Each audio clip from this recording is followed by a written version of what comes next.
Brace Lord. Welcome to arts of light and mercy channel. இன்றைக்கி நம்ம இந்த வீடியோவில் என்ன பற்றி பார்க்க போகிறோன்னா ஜெபமாலை பற்றி பார்க்க போகிறோம். எவ்வளோ பெரிய பாவியாக இருந்தாலுமே ஜெபமாலை மூலம் மன்னிப்பு தரும் மாதா அப்படின்ற தலைப்பில் நம்ம இன்றைக்கி இந்த வீடியோவில் பார்க்க போகிறோம், பயணிக்க போகிறோம். இந்த வீடியோக்குள்ளே போகிறதுக்கு முன்னாடி நம்ம மாதாவை வாழ்த்துவோம்.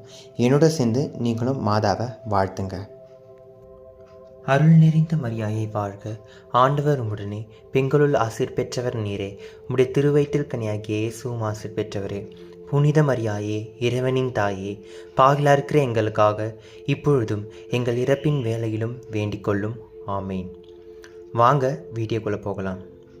ஸோ நான் முன்னாடியே சொன்ன மாதிரி இந்த வீடியோவுக்கு எவ்வளோ பெரிய பாவகையாக இருந்தாலும் மன்னிப்பு தரும் ஜெபமாலை மூலம் மன்னிப்பு தருமா தான் தலைப்பு இருக்குது. இது ஏன் இந்த தலைப்பு அப்படின்னு பார்த்தோன்னா, எல்லாருக்குமே பாவம், அதாவது மனுஷனாவே பிறந்தா பாவம் செய்யாமல் இருக்க மாட்டான் அப்படின்றது எல்லாருக்குமே தெரியும். இந்த பாவத்திலிருந்து விடுதலை பெற்று நம்ம மாதாவுக்கிட்ட சரணடையும் போது ஜெபமாலை மூலியமாக மாதா நிறைய அற்புதங்களையும் நிறைய பாவ மன்னிப்பையும் நம்மளுக்கு பெற்றுத்தராங்க. இதுக்கு உதாரணம் நான் சொல்லுவேன். ஜெபமாலையை நம்ம ஜெபிச்சாலே போதும், நம்ம பாவத்திலிருந்து விடுதலை பெற்றுவோம், பாவத்துக்கு எதிராக நம்ம இருப்போம். அப்புறம் பாவம் செய்யாமல் இப்போ நம்ம புனித வாழ்வுக்கு ஒரு எடுத்துக்காட்டாக இருக்குது இந்த ஜெபமாலைக்கு இருக்கிற சக்தி அதாவது எல்லாருமே சொல்லுவாங்க, திருப்பலிக்கு அப்புறம் மிக சக்தி வாய்ந்த ஒரு ஆயுதம் ஜெபமாலை. அதுக்கப்புறம் மாதாவினுடைய அருள் எல்லாமே அதுலேயே இருக்குது. இது ஏன் நம்ம இவ்வளோ பெரிய பாவிலாம் மாதா மன்னிக்கிறாங்க அப்படின்னு சொல்லி பார்த்தோன்னா, நம்ம பாவனையில் இருந்து ஜெபமாலை ஜெபிக்கும் போது மாதா அதை கேட்டுக்கிட்டு தான் இருப்பாங்க, மாதா அதை பார்த்துக்கிட்டு தான் இருப்பாங்க. ஆனால் அந்த ஜெபமாலை மாதாவுக்கு நம்ம போடும்போது 3 டைப் ஜெபமாலையாக போடுவோம். இது ஒரு புஸ்தகத்திலேருந்து நான் படித்து தெரிஞ்சுக்கிட்டேன். ஒரு 3 பேர் 3 குழந்தைகள், அந்த குழந்தைங்கன்னா ஒரு அடல்ட்டான ஏஜ் இருக்கிற ஒரு பசங்க மாதா கிட்ட ஜெபமாலை சொல்கிறாங்க. ஒரு பொண்ணு ஜெபமாலை சொல்லிக்கிட்டு இருக்குது. அந்த ஜெபமாலை சொல்லும் போது பக்தியாக சொல்லுது. ஒவ்வொரு 10 மணிக்குமே மாதாவையை தியானித்து அந்த மறை உண்மைகள் இருக்கக்கூடிய அந்த சீனை கொண்டு தன்னுடைய மனசில் தியானித்து ஒரு பக்தியாக ஜெபமாலை சொல்லுது. மாதா அந்த பொண்ணுக்கு காட்சி தராங்க. காட்சி தந்துட்டு மிக வெண்ணிற ஆடையை உதுத்தி கொண்டு மாதா சொல்கிறாங்க, நீ எனக்கு போட்ட ஒரு ஆடை இது பாரு, எவ்வளோ அழகாக இருக்குது, வெண்ணிறமாக இருக்குது பாருன்னு சொல்லிட்டு பிரகாசமான ஒரு அழகான ட்ரெஸ்ஸை மாதா போட்டுட்டு காட்டுறாங்க. இதுதான் நீ எனக்கு கொடுத்த பரிசு, ஜெபமாலை மூலியமாக பக்தியாக ஜெபிச்சதுனால எனக்கு கொடுத்த பரிசு இதுதான் அப்படின்னு சொல்லிட்டு மாதா சொல்கிறாங்க. இன்னொரு பையன் அதே ஜெபமாலை ஜெபிச்சிட்டு இருக்கான். அந்த ஜெபமாலை ஜெபிக்கும் போது அவன் கொஞ்சம் பக்தியாக சொல்கிறான். கொஞ்சமாக, அதாவது ஒரு 10 மணின்னா 5 மணி பக்தியாகவும், 5 மணி எங்கேயோ பார்த்துட்டு வேடிக்கை பார்த்துட்டு அந்த மாதிரி மனசில் சரியாக தியானிக்காமல் ஒரு கொஞ்சம் பக்தியாக சொல்லிகிட்டு இருக்கான். அந்த பையனுக்கு மாதா காட்சி தந்து சொல்கிறாங்க, ஒரு நார்மலான ஒரு ட்ரெஸ்ஸில், நார்மலான ஒரு தோற்றத்தில், ஏழ்மையான தோற்றத்தில் இது எனக்கு நீ கொடுத்த ட்ரெஸ்ஸு, நீ கொடுத்த ஒரு ஜெபமாலை மூலியமாக நீ கொடுத்த ஒரு கிஃப்ட்டுன்னு மாதா சொல்கிறாங்க. 3வது ஒரு குழந்தை ஜெபிக்கிட்ட ஜெபமாலை. அந்த ஜெபமாலையை எந்த ஒரு 10 மணிக்குமே தியானிக்கலை, எந்த ஒரு இன்டென்ஷனும் இல்லாமல் அப்படியே சும்மா சொல்லணும்னு சொல்லிட்டு ஜெபமாலை வாயில் மூலியமாக தான் சொல்லிகிட்டு இருக்கு. அந்த பொண்ணுக்கு மாதா அம்மா காட்சி கொடுத்து சொல்கிறாங்க, நீ எனக்கு கொடுத்த ட்ரெஸ்ஸை பாருன்னும் போது மாதா அழுக்கான ஒரு ட்ரெஸ்ஸை அணிஞ்சிருந்துருக்காங்க, அழுக்கான ஒரு ட்ரெஸ்ஸை போட்டுட்டு இருந்திருக்காங்க. இதுதான் நீ எனக்கு கொடுத்த ஜெபமாலை மூலயமா கொடுத்த கிஃப்ட்டு அப்படின்னு சொல்லியிருக்காங்க. இந்த ஒரு கதை, இந்த ஒரு ஹிஸ்ட்ரி மூலயமா நமக்கு என்ன தெரிய வருதுன்னா, மாதாவுக்கு நம்ம உண்மையாக பக்தியாக ஜெபிக்கும் போது, இல்லை ஒவ்வொரு வாட்டியும் ஜெபமாலை சொல்லும் போதும் நம்ம மாதாவுக்கு அழகான ஒரு ஜெபமாலை மூலயமா கிஃப்ட் தரணும், அழகான ஒரு ட்ரெஸ் தரணும் அவங்களுக்குன்னு சொல்லிட்டு எண்ணத்தை கொண்டு நம்ம ஜெபிக்கணும். அந்த ஜெபிக்கும் போது எந்த ஒரு பாவ நிலையில் இருந்தாலுமே அந்த பாவத்தை நம்ம மனசில் நினச்சிக்கிட்டு, இந்த பாவத்தை நீங்கள் மன்னிங்கம்மா, மன்னித்து இந்த பாவத்தை நீங்கள் இந்த பாவத்திலேருந்து விடுதலை பெற்று என் பாவ மன்னிப்பை ஏற்றுக்கோங்க அப்படின்னு சொல்லிட்டு ஜெபிக்கணும். அப்போ அந்த நேரத்தில் மாதாம்மா பார்த்து நம்மளுடைய பாவத்தை மன்னித்து அந்த ஜெபமாலையே ஏற்றுப்பாங்க. அப்படி ஏற்றுக்கிட்டாலே போதும், ஆட்டோமேட்டிக்காக அந்த ஜெபமாலையில் நீங்கள் வைக்கக்கூடிய கோரிக்கை கண்டிப்பாக நிறைவேறும். சரி, ஓகே. இந்த இவ்வளோ பெரிய பாகலங்க மாதா மன்னிக்கிறாங்க அப்படின்னு சொல்கிறோமே, அந்த தலைப்பில் நான் இன்னும் பேசவே இல்லைன்னு நீங்கள் பார்க்கலாம். ஆனால் இந்த ஒரு இவ்வளோ பெரிய பாவிகளாக இருந்தாலும் அந்த நேரம் வரும்போது அந்த பாவத்தை நினச்சி நம்ம வந்து வருந்தி மாதா கிட்ட வந்து நம்ம வந்து சரணடைஞ்சிட்டோம். அதாவது அந்த மாதிரி பண்ணிட்டக்கப்புறம் திரும்பி அந்த பாவத்தை நம்ம செய்யக்கூடாது. மாதா கிட்ட நம்ம நெருங்கி வந்ததுக்கப்புறம், அந்த பாவத்திலேருந்து மனம் திரும்பினதுக்கப்புறம், மாதா கிட்ட மன்னிப்பு ஜெபமாலை வேண்டினதுக்கப்புறம் திரும்பி அந்த பாவத்தை நம்ம செய்யக்கூடாது. அந்த நேரத்தில் நம்ம வந்து நீங்கள் ஜெபமாலை ஜெபிக்கும் போதே சொல்லும் பாருங்களேன், மனசு நம்ம வந்து பாவம் செஞ்சுட்டு நீ மாதா கிட்ட போனால் வந்து மாதா வந்து ஏற்றுக்க மாட்டாங்க, நீ என்ன தான் ஜெபமாலை சொன்னாலும் கேட்கப்படாது, உன் ப்ரேயர் கேட்கப்படாது அப்படின்னு சொல்லிட்டு நிறைய விஷயங்கள் வந்து உங்களுக்கு சொல்லிகிட்டே வந்து இருக்கும். அது வந்து நீங்கள் வந்து நினைக்கிறது கிடையாது, சாத்தான் அப்படி தான் சொல்லுவான். ஏன்னா ஜெபமாலை வந்தாலே சாத்தானுக்கு பயமாக இருக்கும். அப்போ நம்ம ஜெபமாலையில் உள்ளே போயிட போகிறோம், நம்ம பாவத்திலேருந்து விடுதலை பெற்று போகிறோம்னா அவனுக்கு அது பிடிக்காது. அந்த மாதிரி எண்ணத்தை கொடுப்பான். நிறைய பேர் இந்த எண்ணத்தை ஃபேஸ் பண்ணியிருப்பேன். அண்ட் எக்ஸாம்பிள் நான் கூட இந்த எண்ணத்தை வந்து ஃபேஸ் பண்ணியிருக்கேன். நிறைய தடவை வந்து நம்ம வந்து ஏதாவது ஒரு சின்ன பாவம் செஞ்சுட்டாலோ, வீட்டில் இருக்கிறவங்க நான் கத்திட்டாலோ, இல்லை நான் ஏதாவது பேசிட்டாலோ அந்த பாவத்தை நினச்சி நான் வந்து வருந்துவேன். அதுக்கப்புறம் நான் போயிட்டேன் ஜெபமாலை ஜெபிக்கலாம் அப்படின்னு சொல்லிட்டு போகும்போது எனக்கு நிறைய சொல்லும், நம்ம இப்போ பேசிட்டோமே, நம்ம மரியாதை இல்லாமல் பேசியிருக்கோமே, அப்போ எப்படி நான் வந்து ஜெபமாலை சொன்னால் கேட்கப்படும்ன்றது எண்ணம்லாம் எனக்கு வந்துடும். ஆனால் அதை மீறி நான் ஜெபமாலை ஜெபிட்டு வந்த பிறகு தான் எனக்கு ஃப்ரீனஸ் ஆகும். அப்போ அந்த எண்ணத்தை நீங்கள் வரும்போது அழகாக நீங்கள் அப்போ தான் அவனை விரட்டி ஒரு மந்திரம் சொல்லிவிட்டு மாதா கிட்ட ஜெபிக்கணும். அம்மா, நான் இந்த ஜெபத்தை பாவ நிலையிலேருந்து தான் ஜெபிக்கிறேன், இதை நீங்கள் ஏற்றுக்கோங்க தாயே, ப்ளீஸ்மா அப்படின்னு சொல்லிவிட்டு நீங்கள் ஒரு தாய்கிட்ட பேசுகிற மாதிரி இந்த ஜெபமாலை மூலியமாக நீங்கள் பேசுனீங்கன்னு வச்சுக்கோங்களேன், கண்டிப்பாக அந்த பாவத்துக்கு மன்னிப்பு பெற்று அந்த வைக்கிற நீங்கள் ஒரு கோரிக்கையை வந்து நீங்கள் வந்து கண்டிப்பாக வந்து நீங்கள் அந்த கோரிக்கை வச்சிங்கன்னா மாதா உங்களுக்கு கண்டிப்பாக வந்து ஆசீர் பெற்று தருவாங்க, மன்னிப்பும் கொடுத்துருவாங்க. ஆட்டோமேட்டிக்காக அந்த பாவம் மன்னிப்புப்படும்.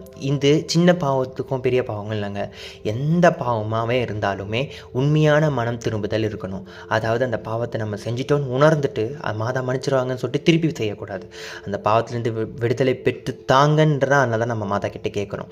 அப்போ நம்ம திரும்பி அந்த பாவத்தை நம்ம போய் செஞ்சோன்னா மாதாக்கு நம்ம அந்த 3வது ஒரு பொண்ணு ஜெபமாலை ஜெபிக்கும் போது போட்டுச்சு பார்த்தீங்களா அந்த ட்ரெஸ்ஸு தான் நம்ம மாதாவுக்கு கொடுக்குற மாதிரி. அப்போ நம்ம தாயை நம்ம அவமானப்படுத்துவோமா, நம்மளுடைய அம்மாவை அவமானப்படுத்துமா? அதே தானே நம்மளுடைய தாய் தேவத்தாய் மாதாவும். அப்போது நம்ம மாதாவுக்கு நம்ம கலங்கம் ஏற்படுத்தக்கூடாது, நம்ம மாதாவுக்கு அழகான ட்ரெஸ்ஸு நம்ம போடணும், நம்ம மாதாவை எப்போவுமே நம்ம வந்து தலைகுனியை வைக்கக்கூடாதுன்ற ஒரு எண்ணத்தில் நம்ம அதை கொண்டு வந்து இந்த பாவத்திலேருந்து விடுதலை பெற்று நம்ம மாதாவுக்கு ஜெபமாலை சொல்லணும். அப்படி சொன்னாலே போதும், மாதா கண்டிப்பாக ஜெபமாலை மூலியமாக நம்மளுக்கு மன்னிப்பு பெற்று தருவாங்க. I'm sure. சரி, ஓகே. நான் ஏன் என்ன எக்ஸாம்பிள் வச்சு சொன்னேன்னா, நான் நிறைய வந்து உங்களுக்கே தெரியும், நான் வந்து ஆல்ரெடி ஒரு வீடியோவில் சொல்லியிருக்கேன், நான் வந்து கேம் நிறைய விளையாடுவேன். நிறைய கேம்லேருந்து எனக்கு வந்து யூடியூப் ஓப்பன் பண்ணாலும் சரி, கேம் சர்ச் தான் நிறைய பண்ணிகிட்ருப்பேன். கேர்லோ சர்க்கிட் கேஸ் இதை வேண்டி எனக்கு நிறைய அதுலேருந்து விடுதலை பெற்றாருன்னு சொல்லியிருப்பேன். அதே போல் சேம் டைம் வந்து நான் நிறைய கோவப்படுவேன். நிறைய வந்து ஏதாவது சொல்லிட்டாலே போதும், நான் ஏதாவது ஒரு என்ன பாதிக்கப்பட வைக்கிற ஒரு வார்த்தை யூஸ் பண்ணிட்டு என்கிட்ட சொல்லிட்டாலுமே போதும், அதே மாதிரி ரொம்ப வந்து எனக்கு அது அஃபெக்ட் ஆகிடுச்சுன்னா நான் திட்டிடுவேன், இல்லை ரொம்ப கோவப்படுவேன். என்னை எல்லாருமே சொல்லுவாங்க, கோவத்தை கண்ட்ரோல் பண்ணுன்னு சொல்லிட்டு. நான் அதெல்லாம் கேட்க மாட்டேன். கோபம் எனக்கு வந்துடும், பண்ணிவிடுவேன்.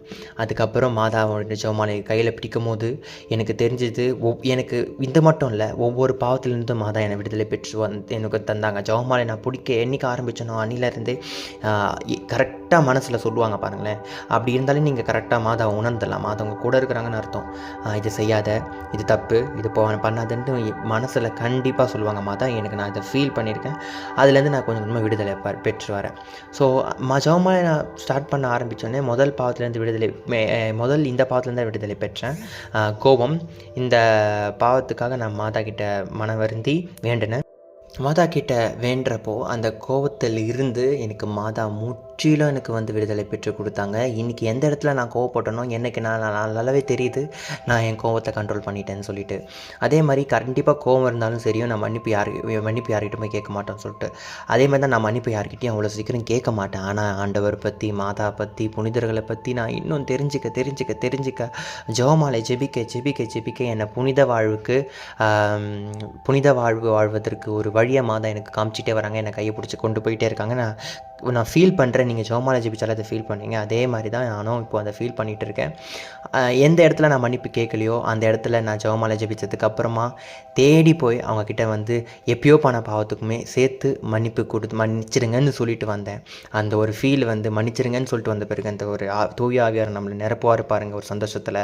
அந்த மாதிரி சந்தோஷம் வந்து நம்மளுக்கு ஃபீல் பண்ணணுங்க. அது நீங்கள் கண்டிப்பாக ஃபீல் பண்ணுவீங்க. நம்ம மன்னிப்பணும், கடவுளுடைய திட்டத்தின் கீழே நம்ம மன்னிக்கணும். மாதா என்ன அதே மாதிரி பாவத்துலேருந்து விடுதலை பெற்று எனக்கு வந்து நீ இப்போ மன்னிச்சிடு, அவங்களே மன்னிச்சிட்டு நீயும் போய் மன்னிப்பு கேளு அப்படின்னு சொல்லுவாங்க. நான் அதை கண்டிப்பாக செஞ்சதுனால தான் இன்றைக்கி நான் புனித வாழ்வு வாழ்ந்துட்டுருக்கேன்னு தான் நான் சொல்லுவேன் உங்ககிட்ட. ஏன்னா பிகாஸ் நான் நிறைய விஷயத்துலேருந்து நான் விடுதலை பெற்று நிறைய தெரிஞ்சுக்கிறேன், நிறைய கற்றுக்கிறேன். மாதா என்னை கொண்டு போயிட்டுருக்காங்க. இந்த ஜெபமாலை என்றைக்கு நான் பிடிச்சனோ அன்னிலேருந்து நான் வந்து மாறிட்டேன்னே சொல்லுவேன். ஸோ அதனால தான் இந்த ஜெபமாலையை பற்றி நான் தெரிஞ்சுக்கிட்டதை எல்லாருமே தெரிஞ்சுக்கணும் அப்படின்னு சொல்லிட்டு தான் இந்த தொடர ஆரம்பித்து நான் ஜெபமாலையை பற்றி நான் வந்து சொல்லிகிட்ருக்கேன். ஸோ இந்த ஒரு மிராக்கள் தான் மாதாமா எனக்கு செஞ்சது.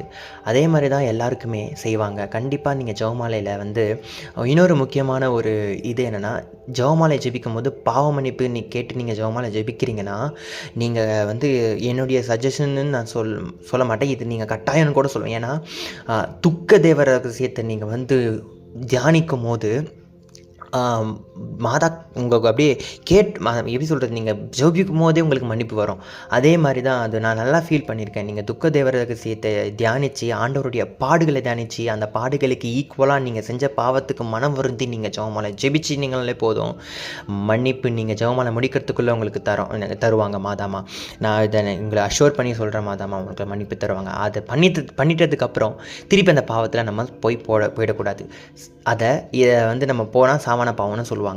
மாதாவும் இந்த மெத்தடுன்றதை விட இந்த ஒரு பரிகாரத்தை மாதாக்கு நம்ம செஞ்சோம்னாலே போதும், மாதா வந்து சாவான பாவத்தை மன்னிப்பாங்க. அந்த மட்டும் நம்ம பண்ணாமல் தூய வாழ்வு வாழ்வதற்கும் ஏசப்பாவுடைய கட்டளைக்கு கீழே வாழ்வதற்கும் நம்ம தயார்படுத்திக்கிட்டோன்னா சாவான பாவம் மன்னிக்கப்படும். அதற்கு முன்னாடி நம்ம செஞ்ச சின்ன சின்ன பாவத்துக்கு இந்த ஜெபமாலை மூலிமா மன்னிப்பு பெற்றுக்கணும். சாவான பாவத்துக்கும் மன்னிப்பு மாதா தருவாங்க. நான் ஒரு நோட்டு போட்டுட்டு நான் என்னுடைய பாவத்தெல்லாம் லிஸ்ட்டு போட்டுட்டு ஒவ்வொரு பாவத்துக்குமே 10 நாள் நவநாள் வச்சுருக்கேன். நவநாள் வச்சு நான் ஜிபிக்கும் போது அந்த பாவத்துலேருந்து நான் 10வது நாள் ஜிபிக்கும் போதே அந்த பாவத்துலேருந்து விடுதலை பெற்றுறது நான் நல்லபடியாக ஃபீல் பண்ணுவேன். கண்டிப்பாக இப்போ கோவம்னு எடுத்துக்கிட்டோன்னா கோவத்துக்கு ஒரு 10 நாள் நவநாள் வச்சு மாதாக்கு கிட்ட 10 நாளுமே 4 ஜெபமாலை வந்து ஜெபிக்கேன். 3 ஜெபமாலை வந்து ஒரு பாவத்துக்காகவும் 4வது ஜெபமாலை அந்த பாவத்துக்காக ஜெபமாலை ஜெபிக்க வச்சதுக்காக நன்றி செலுத்தும் வகையாக ஒரு ஜெபமாலை எக்ஸ்ட்ராவும் நான் வந்து பண்ணிகிட்டு இருந்தேன். எல்லா ஜெபமாலையிலும் துக்க தேவ ரகசியத்தை ஜெபிச்சுட்டு 4வது ஜெபமாலைக்கு மட்டும் மகிவின் மறைவின்மைகள் ஜெபமாலை வந்து ஜெபிப்பேன். எப்போவுமே அப்படி தான் பண்ணிகிட்டு இருந்தேன். அந்த 10 நாள் 9 நாளுக்கு அப்புறம் மாதா எனக்கு அந்த விடுதலை பெற்று தந்ததை நான் கண்டிப்பாக வந்து நான் ஃபீல் பண்ணியிருக்கேன். நான் அதை உணர்ந்தேன். அதை வந்து அதில் திருப்பி நான் செய்யலை. அதை வந்து தூண்டுதல், ஆனால் கண்டிப்பாக சாத்தான் கொடுப்பான், அதை நம்ம செய்யக்கூடாது. அதே மாதிரி தான் ஒவ்வொரு நாளுக்கும் ஒரு 10 நாள் 9 நாள் வச்சு அது எத்தனை பாவம் லிஸ்ட்டு போடுங்க. அது ரொம்ப நாளைக்கு போகும் அது. ஆனால் நம்ம வந்து நம்மளுடைய வேலைக்கு நம்ம போகிறோம், நம்ம காலேஜ் போகிறோம், அந்த நேரத்தில் வந்து நம்ம வந்து பண்ண முடியலனாலும் ஒரு நிமிஷத்தில் இல்லை ஒரு 1/2 hour நம்ம வீட்டில் இருக்கும் போதோ ஃப்ரீ டைமில் மாதாக்கு ஜெபமாலை பாவ மன்னிப்புக்காக உப்பு கொடுத்து ஜெபிச்சுட்டு தூய வாழ்வு வார நம்ம தயார்படுத்திக்கினாலே போதும், மாதா மன்னிப்பு பெற்று தருவாங்க. இதுதாங்க மாதா நம்மளுக்கு தரக்கூடிய மன்னிப்பு. நீங்கள் மாதா ஜெபமாலை தாங்க எல்லாத்துக்குமே வழி. ஜெபமாலை மட்டும்தாங்க மாதா கிட்ட நம்ம நெருக்கிறதுக்கும் தூய வாழ்வு வரத்துக்கும் ஜெபமாலை நம்மளுக்கு கண்டிப்பாக தயார்படுத்தும். ஜெபமாலை ஜெபிச்சவர்கள் நிறைய பேர் புனிதராக மாறியிருக்காங்க. நாமளும் ஒரு நாள் ஜெபமாலை பிடிச்சோன்னா புனிதர்கள் ஆகிறதுக்கு கண்டிப்பாக நம்மளுக்கு மாதா அருள் பெற்று தருவாங்க. ஜெபமாலை எப்போ நம்ம உணர்ந்து ஜெபிக்கிறோமோ அன்னிலேருந்தே நம்ம தூய வாழ்வை மாதா உதவி செய்வாங்க. நம்ம வாழ்வை நீங்களே ஃபீல் பண்ணுவீங்க. ஸோ இது தாங்க அந்த தலைப்பில் இருக்கக்கூடிய ஒரு விஷயங்கள். எவ்வளோ பெரிய பாவங்களாக இருந்தாலும் மாதா கண்டிப்பாக ஜெபிப்பாங்கன்றது. இதை நான் சொல்கிறதுனால வந்து மாதா வந்து ஜெபிப்பாங்க அப்படின்றத விட இதை நீங்கள் ட்ரை பண்ணுங்களேன். ஒரு சின்ன பாவத்தை எடுத்துக்கோங்க, அதை நீங்கள் ஜெபிச்சு நீங்கள் ட்ரை பண்ணுங்களேன். ஜெபமாலை ஜெபிச்சு மாதா உங்ககிட்ட இருப்பாங்க. மாதா கண்டிப்பாக ஜெபிப்பாங்க. நீங்கள் அதை ஃபீல் பண்ணுவீங்க, கண்டிப்பாக ஃபீல் பண்ணுவீங்க மாதா உங்கள் கூட இருக்கிறது. ஸோ இதுதான் அந்த வீடியோ. இந்த வீடியோ ஃபுல்லாக பார்த்ததுக்காக ரொம்ப தேங்க்ஸ். மாதாவினுடைய அருளும் இயேசுவினுடைய அருளும் உங்களுக்கு எப்போவுமே இருக்கணும்னு சொல்லிட்டு நானும் ப்ரே பண்ணிக்கிறேன். இந்த தொடரை முழுசாக பார்த்ததுக்காக ரொம்ப தேங்க்ஸ். இன்னும் அப்கமிங் வீடியோஸ்க்காக நீங்கள் காத்துருங்க. நான் நிறைய வீடியோஸ் வரப்போது நல்லபடியாக பார்த்து அந்த வீடியோஸ் வழியாக மாதாவினுடைய அருளை பெற்றுக்கோங்க. ஆவே மரியா, மரியாயே வாழ்க.